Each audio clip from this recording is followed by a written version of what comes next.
Doy gracias a Dios, amados hermanos, por la oportunidad de poder compartir su palabra en este tiempo, en este mes que estamos estudiando Misiones, nuestro privilegio.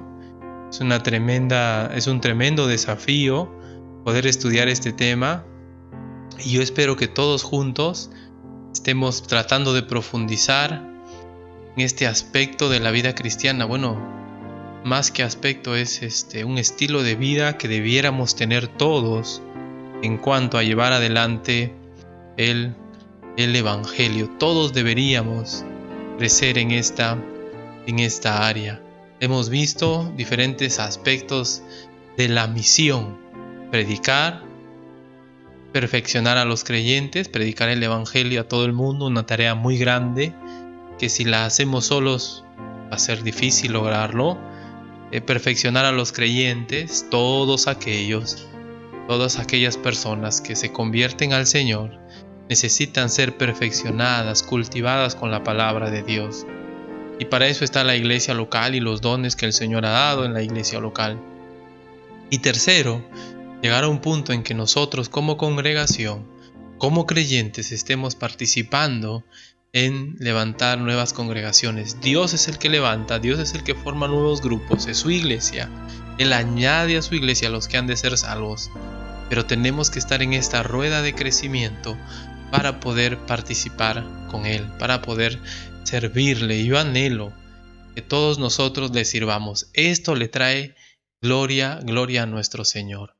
Y todos nosotros debemos anhelar traerle más gloria a nuestro Dios. Antes de seguir con nuestro estudio, vamos a tomar un tiempo para orar. Oremos.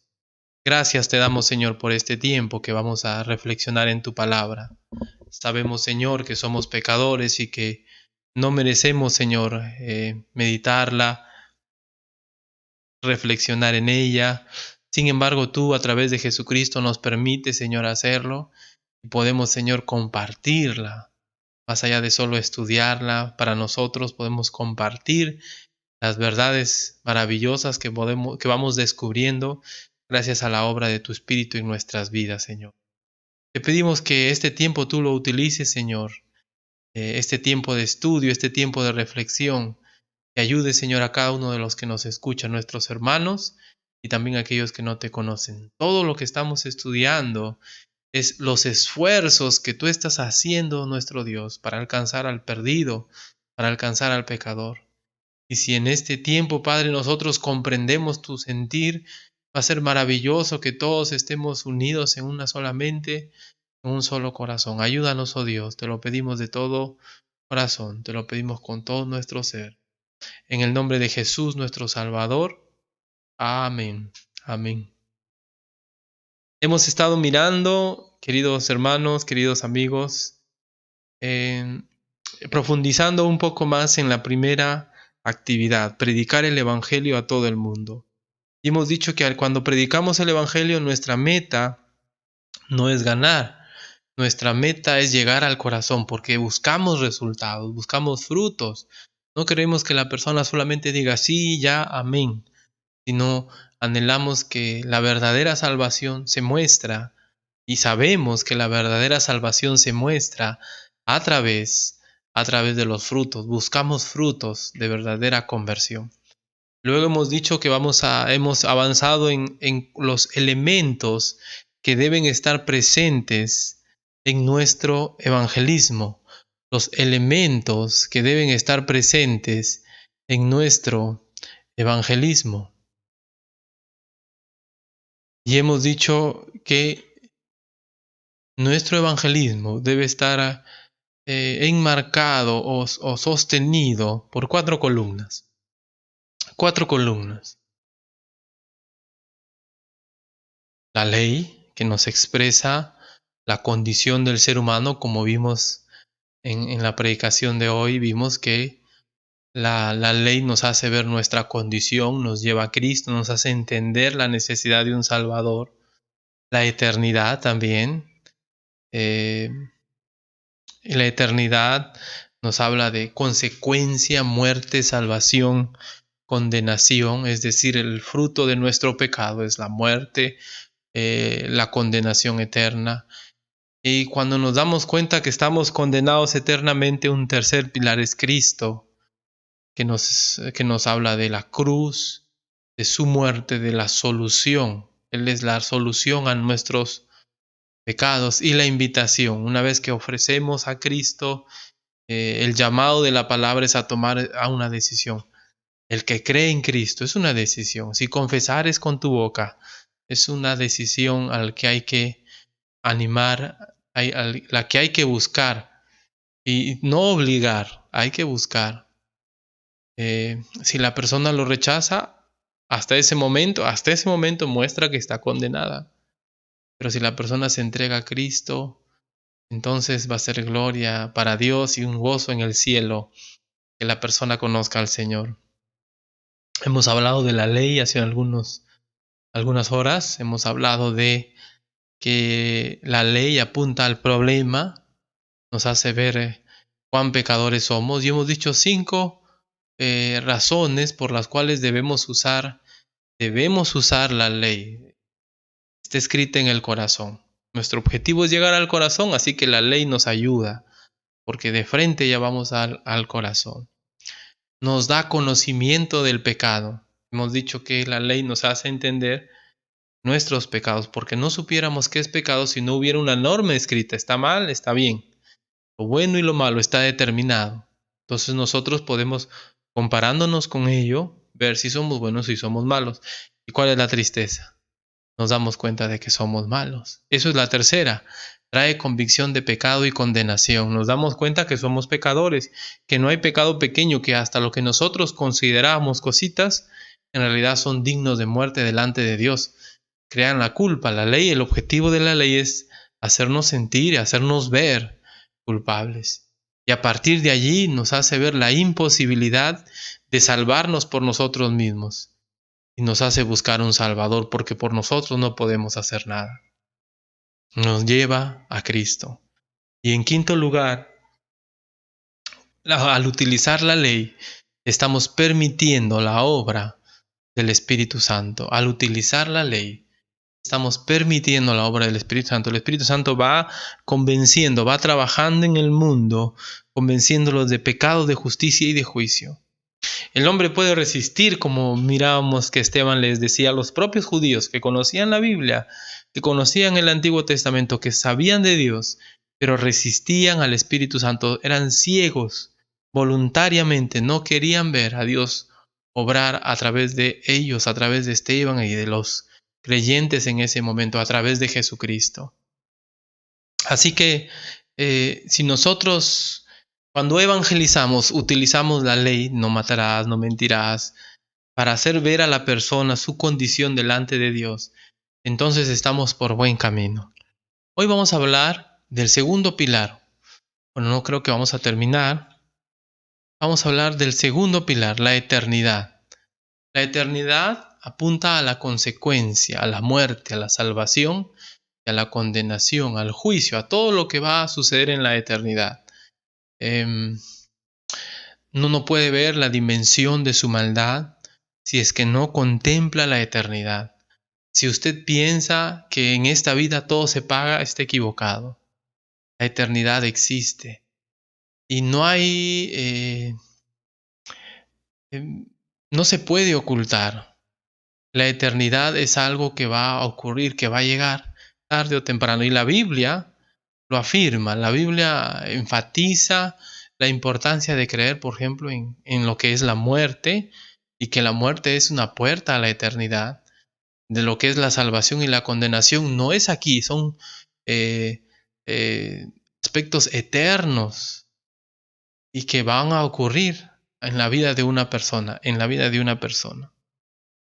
Y luego, en otro momento ya veremos lo que sigue. Pero estos 4 pilares deben estar presentes en nuestra forma de evangelizar. No podemos hablarle a alguien de la salvación sin hablarle de Cristo. No podemos hablarle a alguien de Cristo sin hacerle ver que es un pecador condenado. Y no podemos decirle a alguien que está condenado o hacerle ver si es que no le trazamos la norma de lo bueno y de lo malo, y esa persona llega a convencerse que es mala. No podemos comprender si la persona es salva si es que nunca le hacemos esa pregunta. ¿Quieres tú ir a Cristo con todo tu corazón? ¿Crees en Él? Buscando obviamente fruto, ¿no? De arrepentimiento, no que solo lo profese, ¿no? Sino que viva de acuerdo a la palabra de Dios. Así que estos 4 pilares son importantes. Hoy vamos a avanzar un poco más en esto de la eternidad. La eternidad. La eternidad apunta a la consecuencia. Así como la ley apuntaba al corazón, a hacernos ver nuestra condición, como somos de pecadores, la eternidad apunta a la consecuencia. ¿Cuál es la consecuencia del pecado? La muerte. Muerte. Noten ustedes, todo esto ocurre, la muerte, el juicio, la decisión allí, cielo, infierno en la eternidad, la nueva Jerusalén o el infierno. Cielo o infierno. Y esos son lugares eternos de salvación y de condenación.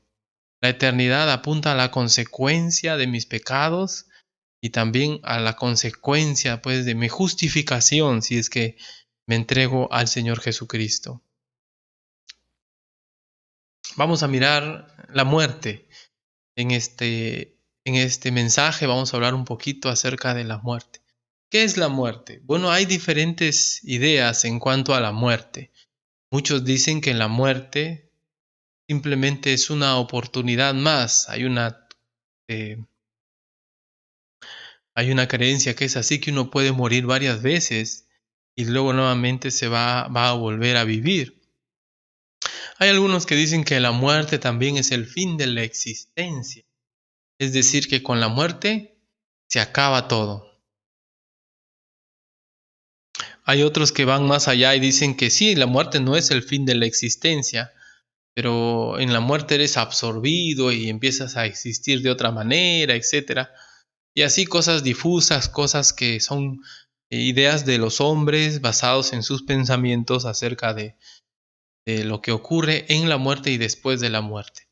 Pero vamos a la palabra de Dios. La palabra de Dios nos enseña que la muerte significa separación.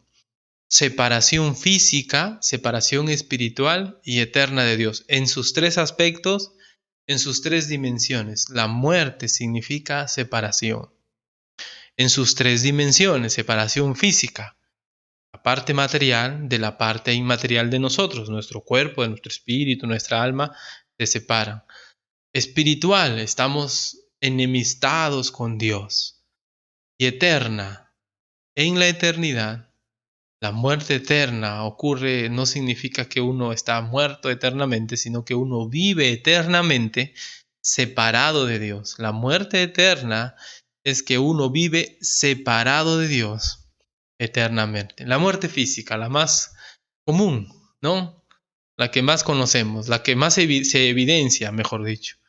Porque lo vemos, ¿no? Vemos que las personas mueren y nosotros mismos también podemos morir, podemos fallecer en cualquier momento. Y ahí está, ¿no? También está la muerte espiritual. La muerte espiritual significa que el pecado ha hecho una separación. Muerte significa separación entre Dios y nosotros. Entre Dios y nosotros. Muerte significa que estamos separados de Dios, muerte espiritual, y que no podemos acercarnos a Dios. No podemos hacerlo, hay una brecha entre nosotros. Vamos a ver eso en un momento con más detalle. Y la muerte eterna implica que uno va a ser lanzado al lago de fuego y va a estar eternamente separado de Dios. Muerte física, separación, cuerpo, espíritu, cuerpo, alma. Muerte espiritual, separados espiritualmente de Dios. Estamos en enemistad contra Dios. Muerte eterna, separados eternamente de Dios, en el lago de fuego, en el lugar de castigo. El fuego El infierno es un lugar real. Y la Biblia, el Señor Jesucristo, habla un montón de este lugar. Vamos a mirar más adelante ello, Dios mediante.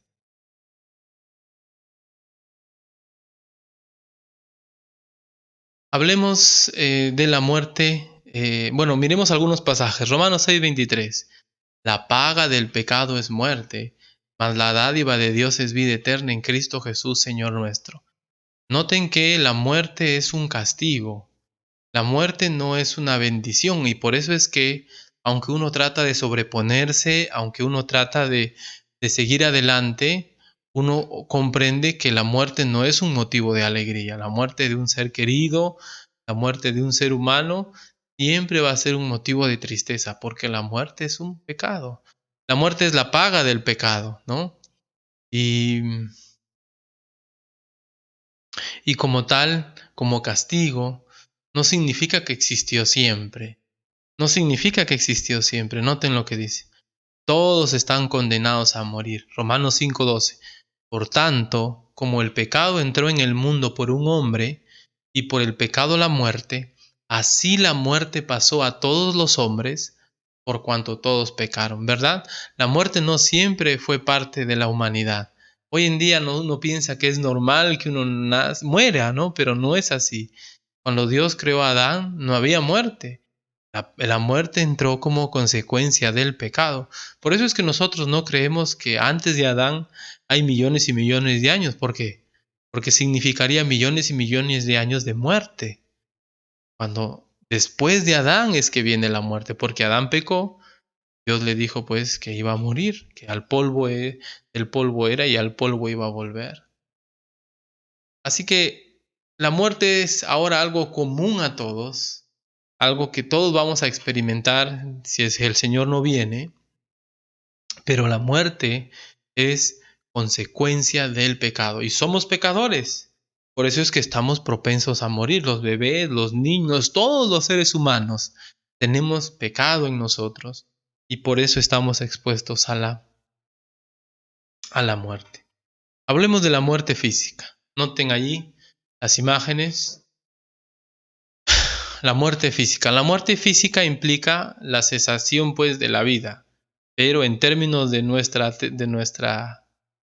prédica hoy, la muerte significa separación, parte material, parte inmaterial.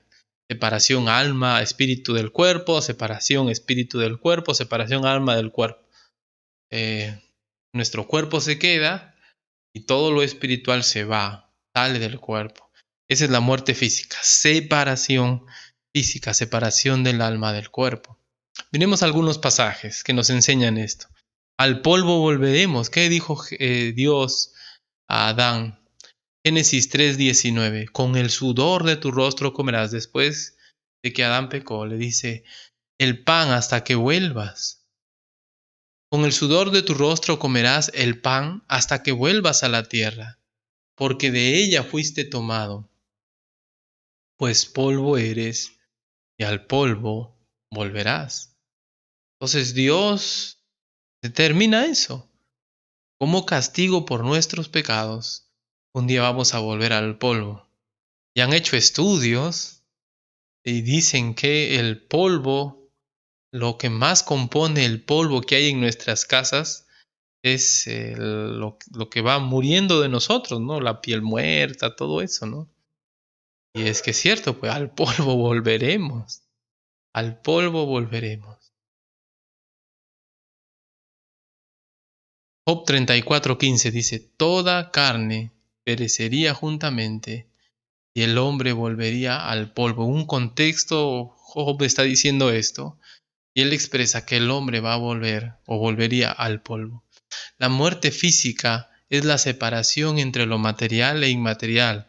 Físico, nuestro cuerpo, de lo inmaterial que es nuestro espíritu o nuestra alma. Y exhaló el espíritu y murió Abraham en buena vejez, anciano y lleno de años, y fue unido a su pueblo, ¿no?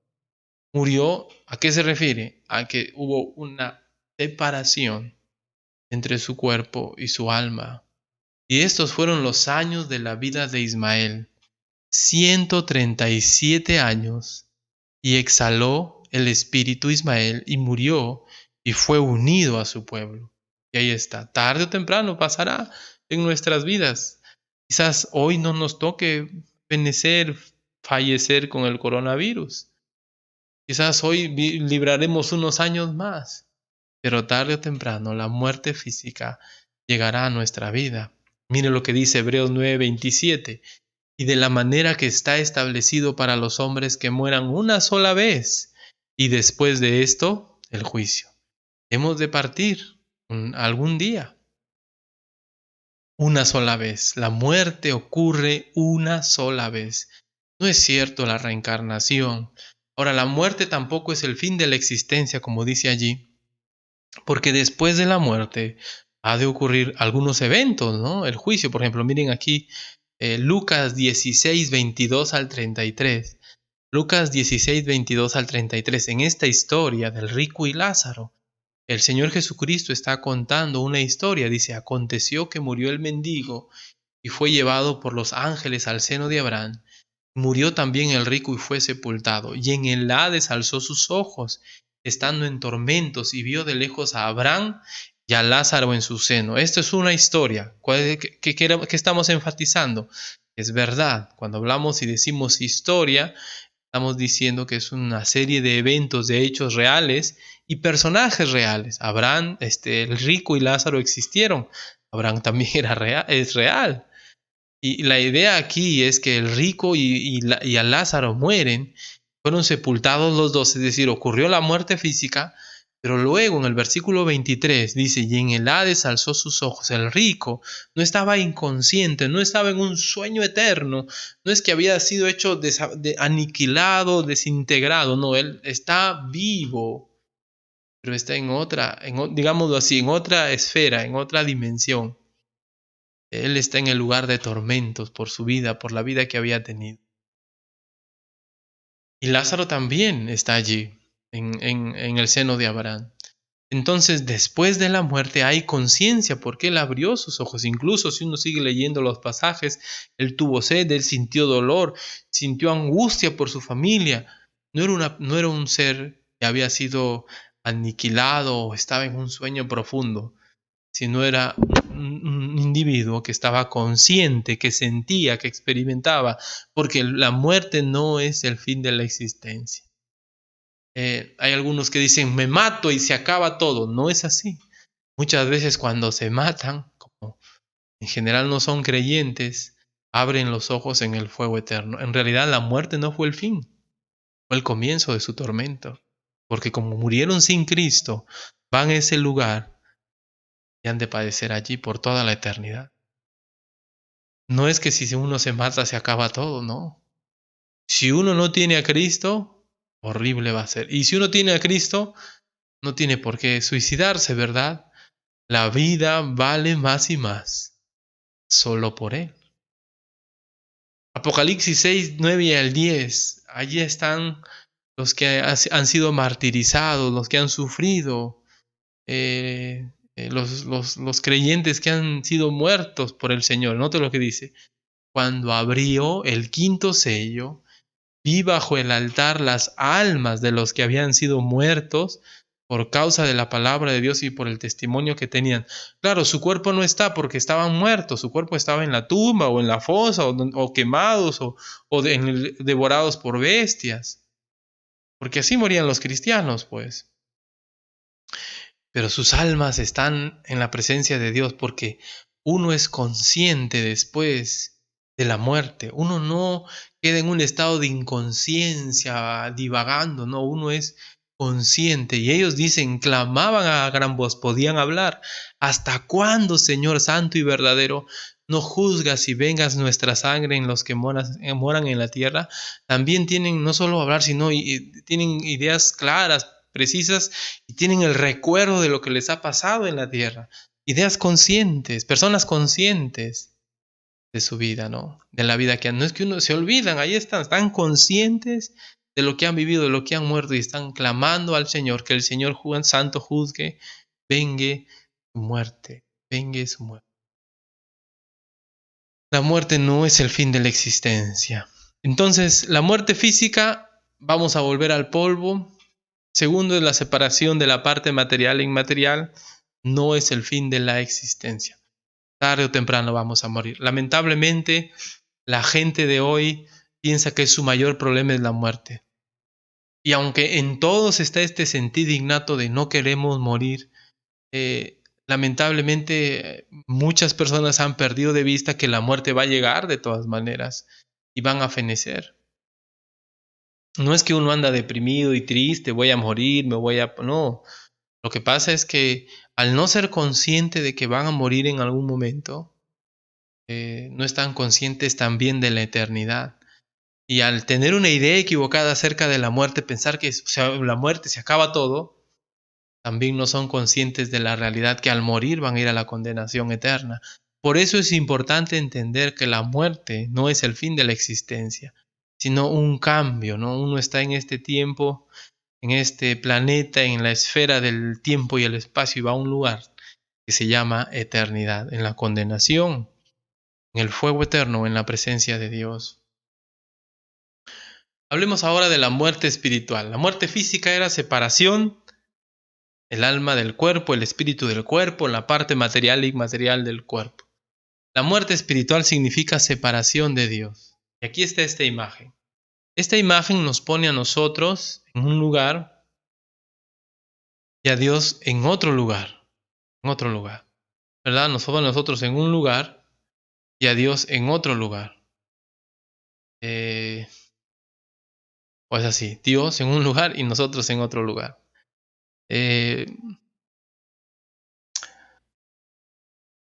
Y lo que ha hecho esa separación entre Dios y nosotros se llama pecado. El pecado ha abierto una brecha entre Dios y nosotros. Y esa brecha no se puede pasar con nuestros medios, con nuestras bondades, con nuestros esfuerzos, con nuestras buenas acciones. Dios no quiere que utilicemos buenas acciones para pasar esa brecha. Muertos en delitos y pecados, así es la condición del ser humano, la muerte espiritual. Miremos algunos pasajes que nos hablan de la muerte espiritual. Isaías 59, 1 y 2. Note lo que dice. Muerte espiritual significa separación de Dios. Note, he aquí que no se ha cortado la mano de Jehová para salvar, ni se ha agravado su oído para oír. Pero vuestras iniquidades han hecho división entre vosotros y vuestro Dios, y vuestros pecados han hecho ocultar de vosotros su rostro para no oír. ¿Qué es lo que ha hecho que Dios se aparte de los israelitas en ese momento? Pecados, ¿verdad? ¿Qué es lo que ha hecho que Dios se aleje de ellos en ese momento? Sus pecados. El pecado genera una separación entre Dios y nosotros. Y la Biblia le llama a esa separación muerte, pero no muerte física. Porque seguimos vivos. Y los niñitos están vivos, pero están muertos en sus delitos y pecados. Noten Efesios 2.1. Efesios 2.1 dice, y Él os dio vida a vosotros cuando estabais muertos en vuestros delitos y pecados. No es que uno está inconsciente, inerte, no, uno está allí. No es que uno está allí y no puede escuchar, etcétera. No, uno está vivo, consciente, puede rechazar a Dios, puede aceptar a Dios, pero espiritualmente hablando está separado de Dios, separado de Dios. Les digo así porque existe pues esta enseñanza de que muerte significa que uno no puede percibir a Dios, no puede escuchar a Dios. No creo que sea así. Lo que yo entiendo es que muerte significa que estamos separados de Dios, pero podemos y somos responsables por el Evangelio. Es decir, una persona es responsable por escuchar y decidir acerca de Dios. No es que estamos muertos y no somos conscientes. Simplemente muerte significa separación. Pero Dios, que es rico en misericordia, dice, por su gran amor con que nos amó. Y note cómo nuevamente dice Pablo, aun estando nosotros muertos en pecados, nos dio vida juntamente con Cristo. Por gracia sois salvos. Entonces note cuán importante es la obra de Dios, ¿no? Estando muertos en pecados. No muertos ahí en la tumba, sino vivos, así físicamente, pero espiritualmente muertos. Esa es la condición de una persona, aun cuando sea buena, aun cuando sea muy noble, aun cuando sea muy piadosa. Si no tiene a Cristo, si todavía no se ha arrepentido, delante de Dios está muerta en sus delitos y pecados. ¿Qué significa eso? Que hay una separación entre Dios y cada uno de nosotros. Mientras no haya arrepentimiento, mientras no haya confesión, mientras uno no se convierta a Cristo. Colosenses 2:13, note lo que dice. Pero ahora en Cristo Jesús, vosotros que en otro tiempo estabais lejos, habéis sido hechos cercanos por la sangre de Cristo. Y Colosenses 2:13 dice algo claro. En Cristo Jesús, no en nuestras obras, no en nuestras capacidades. No se puede ser cercano a Dios en sí mismo. Necesitamos de un Salvador, Jesucristo. Gracias a Jesucristo ahora somos cercanos. Y no solo Cristo, sino su obra por su sangre, por su sangre. Entonces, la muerte espiritual implica que uno está separado de Dios. La muerte espiritual implica que nuestros pecados nos han alejado de Dios y que ahora no podemos acercarnos por nosotros mismos. Necesitamos un redentor, alguien que pague por nosotros, Cristo. Cristo nos vuelve a poner en amistad con Dios, pero para eso uno tiene que arrepentirse y uno tiene que convertirse a Cristo de todo corazón. Y vamos a hablar por último de la muerte eterna. Y en la Biblia también se le llama la muerte segunda. ¿Qué es la muerte eterna? Vamos a decirlo así: ser lanzado al lago de fuego por toda la eternidad. La muerte física no es el fin de la existencia. Y si uno no soluciona su problema espiritual, su separación con Dios, la muerte espiritual, si uno no soluciona ese problema, uno un día va a ir y va a experimentar lo que se llama la muerte eterna o la muerte segunda. Ser lanzado al lago de fuego por toda la eternidad. No puedo evitar morir. Físicamente, puedo solucionar mi problema con Dios arrepintiéndome y creyendo en Jesús como mi Salvador, y eso va a evitar que yo vaya a este lugar del lago de fuego. ¿Por qué vino a morir Cristo? Como he dicho, Cristo no vino a morir para que tengamos más plata, más trabajo, para que tengamos más hijos. Él no vino a morir para que tengamos una mejor vida aquí necesariamente. Su razón principal es para que el que cree en Él no se pierda. ¿Qué significa eso? No vaya a la condenación, no vaya al fuego eterno, sino tenga vida eterna. El que cree en el Hijo tiene vida, pero el que rehúsa creer en el Hijo no verá la vida, sino que la ira de Dios, el fuego eterno, está sobre él. Note lo que dice. El que oye mi palabra y cree al que me envió, no vendrá a condenación, mas ha pasado de muerte a vida. Tiene vida. Y Jesús vino por eso, para que las personas no vayan a la condenación. Él no quiere que ninguno se pierda. Dios no quiere que nadie se pierda, sino que todos procedan al arrepentimiento. Dejar de confiar en nosotros mismos. No somos suficientes. No hay forma de que nuestras buenas acciones alivien ese abismo que hay entre Dios y nosotros. Necesitamos del Salvador. Cristo vino, derramó su sangre. Pero si uno le rechaza, si uno no se entrega a Él hoy de todo corazón y le sigue, entonces va a llegar un día en que usted, aquel que no cree, va a ser lanzado por toda la eternidad en este lago de fuego. Y ahí no hay descanso. Miremos algunos versículos. El que tiene oído, oiga lo que el Espíritu dice a los creyentes, a las iglesias. El que venciere no sufrirá daño de la segunda muerte. El que venciere es el que cree. El que vence no es aquel que a lo largo de su vida demuestra que se merece la salvación. La Biblia dice que la victoria que ha vencido al mundo es nuestra fe, y el que vence al mundo es el que cree que Jesús es el Hijo de Dios. Así que aquel que cree no sufrirá daño de la segunda muerte. Si usted ha creído en Cristo, no se preocupe, no va a ser lanzado al lago de fuego.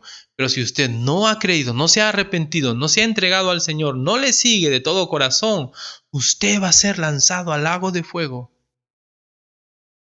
Y así Dios va a aplicar su justicia sobre usted.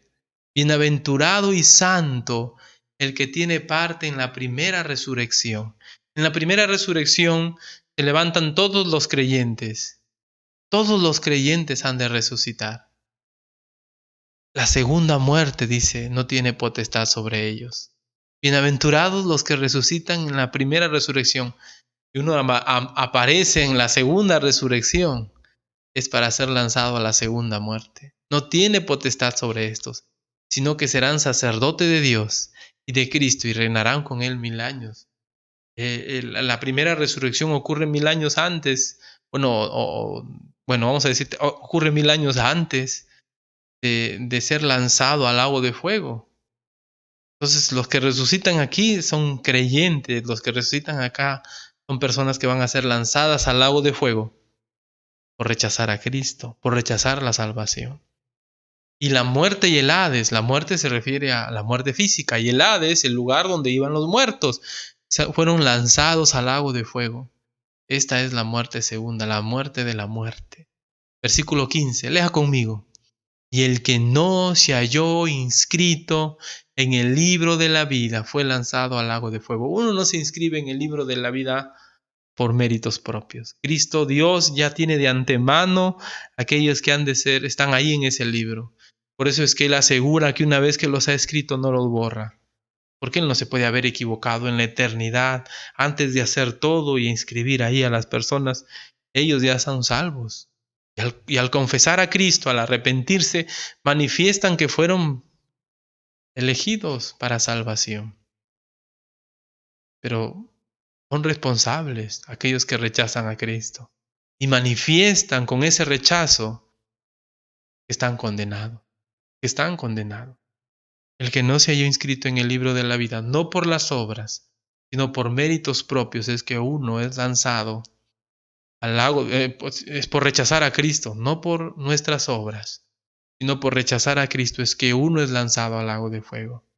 Apocalipsis 21:8 dice, pero los cobardes e incrédulos, los abominables y homicidas, los fornicarios y hechiceros, los idólatras y todos los mentirosos, tendrán su parte en el lago que arde con fuego y azufre, que es la muerte segunda, que es la muerte segunda. Pero los cobardes e incrédulos, los abominables y homicidas, los fornicarios y hechiceros, los idólatras y todos los mentirosos, tendrán su parte en el lago que arde con fuego y azufre. Segunda. ¿Usted cree que eso es figurado? ¿Usted cree que eso no es verdad? Los cobardes, aquellos que dejan al Señor, los incrédulos, aquellos que le rechazan, los abominables, aquellos que hacen cosas atroces, los homicidas, aquellos que llegan a matar, los fornicarios, aquellos que quebrantan el tema de la intimidad, los hechiceros, los idólatras.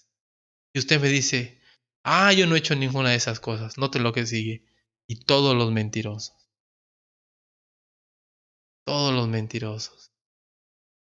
tendrán su parte en el lago que arde con fuego y azufre. Y es que para Dios no hay pecado chico, no hay pecado grande. Para Dios todo pecado es digno de la condenación en el fuego eterno por, para todos nosotros. ¿Sabe qué? Y para eso vino Cristo, para que no vayamos a ese lugar. ¿Por qué no se arrepiente? ¿Por qué no se entrega? El hermano, los creyentes, ¿por qué no es que dejamos de hablar de esto? ¿Por qué es que no predicamos? Debemos compartir el Evangelio. Tenemos seres queridos que van a ir a ese lugar y nosotros en 5 minutos, en 10 minutos podemos aportar, hacer algo para que se arrepientan. Es difícil que alguien se convierta de la noche a la mañana, pero podemos seguir insistiendo con el Evangelio. Puede ser que las personas en algún punto reaccionen y se den cuenta que van a ir a ese lugar. La muerte física, separación alma del cuerpo. La muerte espiritual, separación del hombre de Dios. Y la muerte eterna es la separación eterna de Dios, condenado por nuestros pecados al fuego eterno. Yo estoy seguro que ninguno de nosotros quiere ir ahí. Ninguno de ustedes que nos escuchan quiere ir ahí. Jesucristo, Dios, no quieren que vayan ahí. Por eso Él vino a morir. Y todo aquel que en Él cree, no se pierda, mas tenga vida eterna. Vamos a orar y a meditar un poco más en esto, ¿no? Porque puede ser que estamos tomando la vida como algo normal y no estamos preocupándonos por la eternidad. Puede ser que se ha vuelto para nosotros tan normal este tema que lo escuchamos y ya no nos impacta, ya no nos quebranta. Deberíamos estar preocupados. ¿Nuestros hijos van a ir a la condenación? ¿Nuestros padres, nuestros seres queridos? ¿Qué podemos hacer nosotros para poder ayudar? ¿Usted es una persona que está escuchando pero que todavía no se ha entregado a Cristo? Usted va a ir a la condenación. Arrepiéntase hoy. Crea en su corazón aquí que Él es el Señor. Arrepiéntase de todos sus pecados. La Biblia dice que si uno hace eso, uno va a ser salvo. Y si usted tiene interés, escríbame ahí al comentario, ahí al internet, para poder ayudarle, quizás guiarle, quizás necesita más ayuda en cuanto a este tema. Pero va a ser maravilloso saber que alguno de los que nos escucha se arrepiente de todo corazón. Va a ser bueno saber para nosotros y para la gloria de Dios que el esfuerzo de nuestro Señor en venir a morir en esa cruz y en dejarnos a nosotros, a todos los buenos creyentes que están predicando, que están propagando su palabra, vale la pena el esfuerzo, porque las almas se han de salvar, hermanos. Gracias te damos, gracias hermanos por esta oportunidad. Vamos a orar. Gracias, Señor, te damos por este tiempo, gracias por tu palabra. Señor, somos pecadores, somos indignos, pero tu Padre está obrando en nuestras vidas. Gracias, Señor, te doy porque permites, Padre, que podamos crecer, podamos avanzar en este asunto del Evangelio.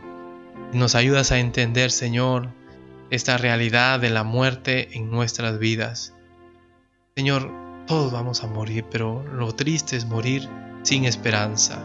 Lo triste es morir sin esa expectativa de un día encontrarnos contigo, porque tú has prometido que el que cree en ti un día va a estar contigo. Lamentablemente, Señor, mucha gente está escuchando y muchos, Señor, dice tu palabra, escogen la puerta ancha, no la angosta. Muchos escogen este mundo y no al Salvador. Oh Padre, si hay alguien en este tiempo que está buscándote, si hay alguien en este tiempo que tú estás buscando, que este mensaje ayude, Señor, a que se arrepienta, a que se entregue a ti de todo corazón.